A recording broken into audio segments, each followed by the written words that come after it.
Les comento que entre explicar el ejercicio anterior, los cálculos, luego plantearlo en Excel, y para que el video no quedara tan extenso, se me pasó comentarles acerca de esta lámina.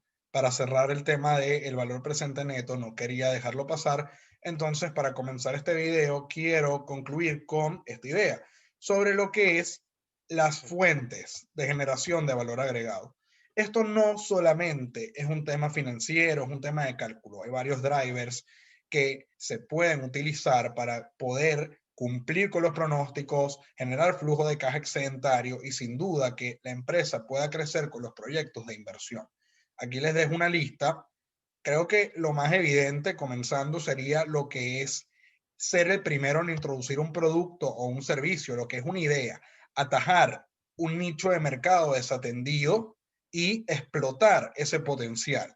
Si se te ocurre alguna idea ingeniosa que se puede comercializar, se puede monetizar, eso sin duda va a generar valor agregado no solamente a la empresa, bueno, a lo que es el negocio como tal, sino también a los inversionistas. Y esto además atrae a potenciales socios o potenciales instituciones financieras o personas que puedan aportar capital.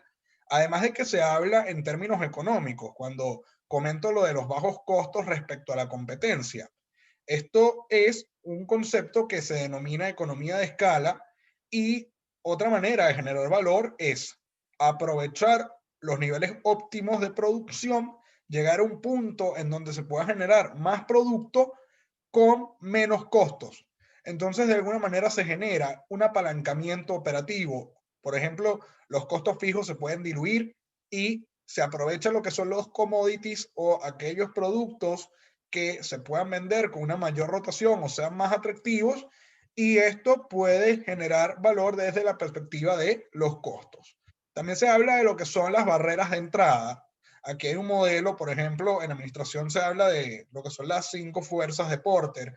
Uno de los elementos claves es el tema de la exclusividad, lo que es manejar la información o tener, por ejemplo, patentes o software especializados o elementos puntuales que permitan que, mira, haya una barrera de entrada al mercado y no puedan haber exceso de competidores. También se habla mucho de lo que es la marca y lo importante que es potenciar esa plusvalía, ¿de acuerdo? Y bueno, claramente conectando las ideas, esto es algo muy, yo diría que yo hasta redundante, podría considerarse el tema de diferenciación. Si tú logras consignar, ¿verdad? Si tú logras crear y llevarle a un consumidor un producto o servicio que sea bueno, bonito y barato, o que sea atractivo, distinto a lo que puede ofrecer la competencia, ciertamente esto genera valor. Además de que todo lo que tenga que ver con innovación tecnológica, calidad gerencial es importantísimo, y un recurso humano capacitado y motivado para hacer su trabajo, van a poder darse cuenta que todas estas ideas se pueden conectar. Y bueno, evidentemente, si lo llevamos a un escenario un poco más restrictivo, si tú puedes determinar el precio y generar un monopolio, evidentemente vas a tener bastante control y generas valor. Y bueno, lo que había comentado antes, el tema de las patentes en ciertos sectores suele ser muy importante, al igual que por lo menos algunos permisos o concesiones, si hablamos, por ejemplo, del sector petrolero o lo que son la explotación de minas. Entonces, claro, aquí les dejo una serie de ideas claves que pueden impactar a nivel financiero y pueden generar un BPN positivo. Vamos a continuar. La última técnica de evaluación de proyectos es la hermana del valor presente neto. Lo digo porque están bastante relacionados y hablamos de lo que es la tasa interna de retorno o lo que es la tasa interna de rentabilidad. Se dice que es interna porque la genera el proyecto en sí mismo. Por eso, bueno, la misma definición dice que es el rendimiento generado por una inversión durante su periodo de evaluación. Y a ver, la TIR se puede presentar de distintas formas. Se puede decir que es el rendimiento que genera la inversión, es el rendimiento acumulado, y además también se puede decir que es el rendimiento mínimo que genera el proyecto y que esperaría un inversionista. Lo comento porque la TIR tiene una particularidad. Esto no es una fórmula, esto es una condición. De hecho, si prestan atención, se van a dar cuenta que esta es la fórmula del BPN, pero tiene dos diferencias. La primera es que en vez de usar la WACC, que es el costo de capital, usamos la tasa interna de retorno. y cuando ponemos este input en la fórmula, genera un BPN igual a 0, como lo dice aquí, es la tasa de rendimiento que produce un valor presente neto igual a 0 en una inversión. Y esto termina siendo algo bastante útil porque termina convirtiéndose en una referencia o en un piso para tomar decisiones. Porque gracias a la TIR yo puedo determinar cuál es la tasa de rentabilidad mínima esperada para que el proyecto no genere ni valor agregado, pero a la vez no haya déficit o destruya valor. Eso significa que con esta TIR yo puedo como mínimo asegurar el costo de la inversión y puedo recuperar esa inversión inicial, que por lo menos es la situación, yo diría que estándar. El criterio de aceptación es sencillo también, es una comparación. Se tiene que aceptar la propuesta de inversión si la tasa interna de retorno es mayor al costo de capital, de lo contrario se rechaza. En palabras sencillas, el proyecto tiene que ser más rentable que el costo de financiamiento.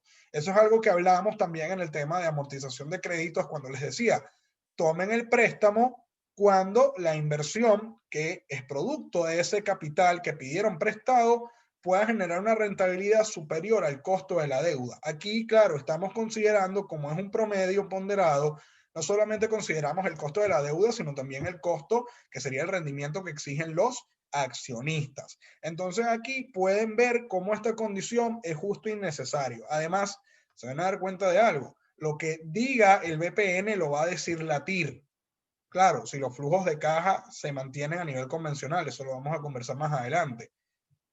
Aquí podemos ver lo que es la relación entre el costo de capital, que también se le llama tasa de descuento, y el BPN. A medida, y eso es algo de fórmula también, si se ponen a ver, si aumenta el costo de capital, se reduce el valor presente neto. Y tenemos la tasa interna de retorno como un piso, como les comentaba, porque si la TIR es mayor el costo de capital, entonces se acepta el proyecto, pero si es al revés, se rechaza. Y aquí pueden ver la curva del BPN, que de hecho ya probamos algunos números en el ejercicio anterior y yo les demostré que a medida que aumenta el costo de capital va a disminuir el BPN y viceversa. Ahora, ¿qué vamos a hacer? Vamos a incorporar a la tasa interna de retorno en el juego para completar este panorama de análisis.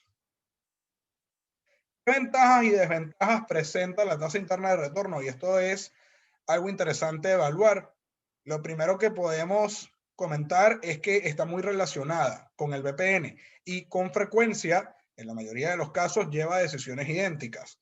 Es decir, si un proyecto genera valor monetario, es decir, BPN mayor a 0, entonces eso genera una implicación en donde la TIR es mayor al costo de capital. Si el BPN es igual a 0, entonces el TIR es igual al costo de capital. Y si el BPN es menor a 0, entonces la TIR es menor al costo de capital. Además de que, miren, es fácil de entender y comunicar porque es una tasa de rendimiento. Lo puedes evaluar desde dos ópticas, o lo evalúas a nivel monetario, que es el BPN, o a nivel de rendimiento o rentabilidad, que es la TIR. El tema con el BPN es que, claro, tú le tienes que explicar al inversionista algo como que, mira, descontando en el tiempo los flujos de caja futuros proyectados y comparándolo con la inversión inicial. Eso es algo muy técnico y hay inversionistas que, miren, no tienen que saber jerga o terminología financiera. En cambio, si les hablamos de una tasa de retorno, es más fácil de transmitir. Pero la TIR tiene una particularidad. En verdad, no sé si estoy confundiendo y poniéndole géneros distintos porque digo el tiro la TIR, pero bueno, básicamente debería ser la TIR. O sea, yo aquí pensando, pero nada. Aquí como desventajas, lo que puede suceder, y por eso es que hay que ponerle el ojo, y por eso es que, en conclusión, la técnica del VPN es la más utilizada porque es la más concreta y te da un resultado en dinero. ¿Qué pasa? Que podría dar varias respuestas o no servir para flujos de efectivo no convencionales. Aquí yo les dejo un Excel que está en módulo 7, donde van a poder ver un ejercicio, un caso que yo desarrollo sobre qué sucede cuando hay flujos de efectivo o de caja no convencionales. Es decir, que hay un patrón, no hay un patrón y cambian los signos del flujo de caja. Ya van a ver qué sucede con la TIR, se distorsiona el resultado. Además de que otro elemento es que podría llevar a decisiones incorrectas al comparar inversiones mutuamente excluyentes, porque normalmente la tasa interna de retorno suele favorecer aquellos proyectos que son a corto plazo, y si comparamos, por ejemplo, un proyecto que tiene 5 años de horizonte de proyección versus uno de 2, entonces tendríamos que hacer un escenario para ver en dónde la TIR es mayor y en dónde la BPN es mayor. Es interesante. Por eso yo puedo concluir que, por lo menos a nivel académico hasta este punto, es una medida de rentabilidad que sin duda provee información útil, pero es muy susceptible a errores. Entonces yo recomiendo que si van a tomar una referencia siempre, tienen que considerar es el BPM. Aquí les dejo un ejercicio, sería el último que les presento aquí en inglés para practicar terminología financiera. Vamos aquí a calcular tanto el valor presente neto como la TIR y vamos a hacer algunos análisis. En este caso tenemos a Coca-Cola. Vamos a considerar un proyecto de expansión de Coca-Cola FEMSA que implica lo que es la planta de producción, cuyo costo estimado es $43,000. Esta sería la inversión inicial. Y adicionalmente, los flujos de caja futuros estimados para los próximos 5 años van a ser los siguientes. Ahora, aquí van a poder ver algo particular y en la práctica honestamente no es lo usual, que se genera flujo de caja constante. Entonces el tratamiento aquí es distinto, hay que usar la fórmula de renta vencida, asumiendo que se generan al final de cada año, que es lo más usual. Pero cuando se hacen presupuestos o estimaciones así, se habla de un enfoque conservador en donde se espera que con este proyecto, o dependiendo de dónde esté lo que es el ciclo de vida de la empresa, no se tiene expectativas de crecimiento, ni tampoco hay expectativas de lo que es recesión o que haya una depresión en el sector o que haya decrecimiento. Entonces se habla de una proyección que es estándar o lineal y se va a mantener el flujo de caja siempre constante. Aquí dice que la junta directiva va a implementar el proyecto, o bueno, que va a implementarlo, va y les pregunta sobre su consejo, porque ustedes en este caso serían asesores financieros para determinar la tasa interna de retorno, así como el valor presente neto. ¿Ok? Entonces, conociendo el costo de capital de invertir en inversiones similares, que en este caso es 17%, la pregunta es, ¿tomarían el proyecto? Entonces, claro, ¿qué hay que hacer? Hay que calcular el BPN por un lado y hay que agregarle aquí lo que sería la tasa interna de retorno y vamos a ver cómo se manejan ambas técnicas y qué resultados nos pueden dar. Ahora, dado que los flujos de caja son constantes, son consecutivos, se puede aplicar, como les comentaba hace un rato, la fórmula de valor presente de una renta vencida. Como les dije, esto suele ocurrir, pero no suele ser lo más usual. Pero aquí no hay nada de qué preocuparse, todo está expresado en términos anuales y este es el valor presente. ¿Qué sucede? Vamos a comparar este valor con la inversión inicial y bueno, claramente se puede ver que hay un valor agregado aquí de $1,790,85. ¿Qué vamos a hacer? Tenemos que calcular la tasa interna de retorno. El tema es que esta es una tasa que, como es acumulativa, el despeje suele ser tedioso de hacer. Lo van a ver en el ejercicio, de hecho, de ejemplo, cuando yo pongo el caso especial de la tasa interna de retorno cuando ofrece múltiples resultados. Pero lo que les puedo decir, a varias técnicas, se puede aplicar también lo que es iteraciones y se puede aplicar lo que es Excel, que precisamente estamos en un curso para eso y vamos a aplicar la TIR con la fórmula.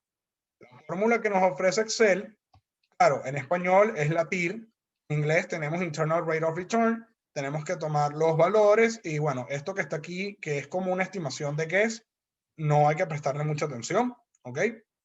Lo que tenemos que simplemente es tomar los flujos de caja, aplicarlo a los flujos no descontados. Es decir, no podemos aplicarle la TIR a unos flujos que ya les calculamos el valor presente porque no tiene sentido. Entonces, bueno, según los resultados que ya les voy a mostrar en Excel, la tasa interna de retorno da 18,80%. Y se cumple que si el BPN, como vimos, es mayor a 0, implica que la tasa interna de retorno es mayor al costo de capital. Por lo tanto, el proyecto de inversión es viable. ¿Qué vamos a hacer? Se los voy a presentar en Excel y vamos a hacer una serie de análisis. Aquí les presento el archivo de Excel con el ejercicio número 4. ¿Qué tenía que hacer para calcular la TIR? Tenía que ordenar los flujos de caja por periodo, como pueden observar aquí. Y vamos entonces a aplicar las dos fórmulas para practicar. Si yo quiero calcular el valor presente neto, ¿qué tengo que hacer? Aplico en PV. En este caso tomo la tasa WACC de 17, los flujos de caja futuros y luego, como esto ya está negativo, voy a sumarle la inversión inicial. Como pueden ver, da el mismo resultado a la fórmula matemática. Lo pueden comprobar, lo pueden verificar. Ahora, ¿qué sucede con la TIR? Que tenemos que aplicar la fórmula. Y en este caso, sí hay que considerar todos los valores. De hecho, si ustedes, miren por ejemplo, tomo aquí todo, incluyendo la inversión inicial, y me da 18.80, entonces se cumple la condición. ¿Qué sucede si, por ejemplo, yo no tomo la inversión inicial, sino que simplemente tomo los flujos de caja futuro? Me va a dar un error, porque la fórmula lo que te dice es que va a asumir un valor en negativo primero, porque es el desembolso inicial. Entonces, claro, tenemos que tomar, en este caso, todos los valores. Entonces, vamos a verificar. Si yo calculo el BPN, ¿verdad? Pero en vez de yo escoger la WACC, pongo la TIR. Se cumple que el BPN igual a 0. El resultado es correcto. Esta es la tasa de rendimiento que genera el proyecto y que es superior al costo de financiamiento. Entonces se genera valor agregado. Ahora, ¿qué pasa? Que la tasa interna de retorno es propia del proyecto y es estática. Si yo cambio el costo de capital, y para que vean nuevamente, basta con yo poner aquí 19% para que el BPN se caiga y dé negativo y sea cónsono. Si el BPN es negativo, implica que el WACC, ven, también le cambio el género porque o sea, es una tasa. La WACC es mayor a la TIR. Ahora, si yo reduzco este valor y mientras más lo reduzca, mayor valor agregado va a generar. Entonces, eso es lo que quiero que puedan observar y puedan relacionar. Bueno, con esto concluimos lo que es la tasa interna de retorno. Vamos a terminar el curso con un ejercicio final que vamos a ver en el próximo y nuestro último video.